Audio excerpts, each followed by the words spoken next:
ang mga salita na amin pong napagninilayan. Salamat po sa iyong presensya, Lord God. At kami po ay sumasampalataya na kayo po ay nasa aming kalagitnaan. Sapagkat ang sabi niyo po, may 23 kakatipon sa iyong pangalan, O Lord God. Kayo po ay nasa kalagitnaan, O Lord.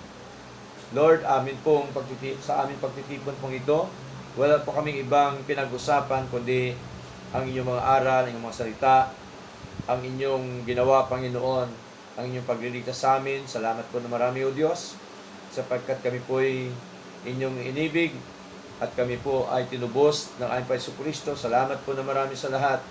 At tunay nga po na kayo po ay amin patuloy na kinikilala at acknowledge ko sa aming mga buhay na kayo po ang aming daan, ang katotohanan at ang aming buhay.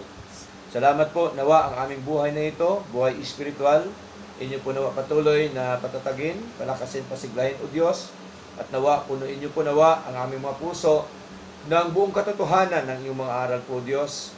At nawa, Panginoon, sa aming paglilingkod, sa aming daang na tinatahak, Panginoon, ay lagi po ang iyong daan, ang siya naming patuloy natahakin sa aming paglilingkod na ito, O Diyos. Sapagkat alam po namin na kapag ka ang daan ninyo, Panginoon, ang siya naming tinatahak, Lord, tiyak po, Lord God, na hindi kami maliligaw. Hindi po kami mawawala, Panginoon, bagkus, Lord God, maging matagumpay po ang aming mga buhay, Panginoon, sa inyong harapan. Salamat po na marami, Ama, sa mga katotohanan, O Lord God. At salamat po, Diyos, sapagkat kami po, isa po kami sa inyong pinili, hinirang before the foundation of the world. Salamat po sapagkat kami po ay inyong tinubos, Panginoon.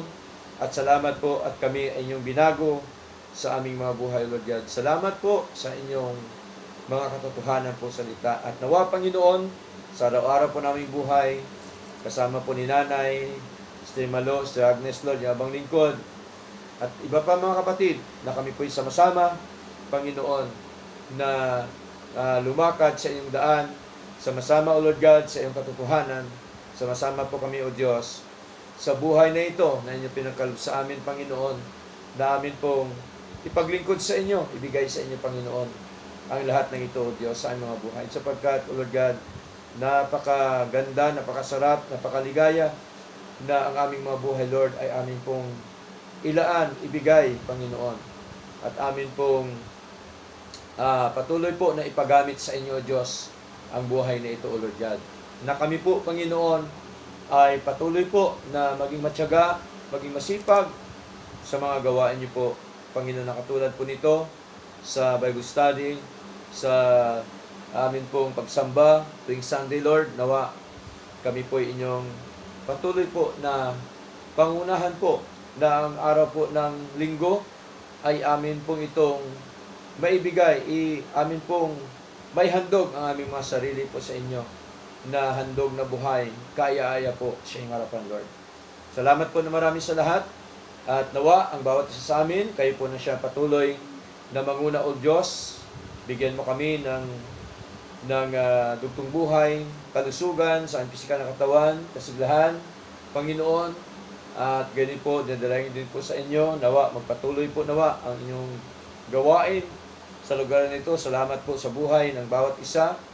Panginoon, maging po kay Nanay, Lord, na patuloy po ninyong ginagamit ang kanyang lugar upang dito po ganapin ang inyong gawain po, Diyos. At nawa kami pong lahat, Panginoon, patuloy po pagpalain.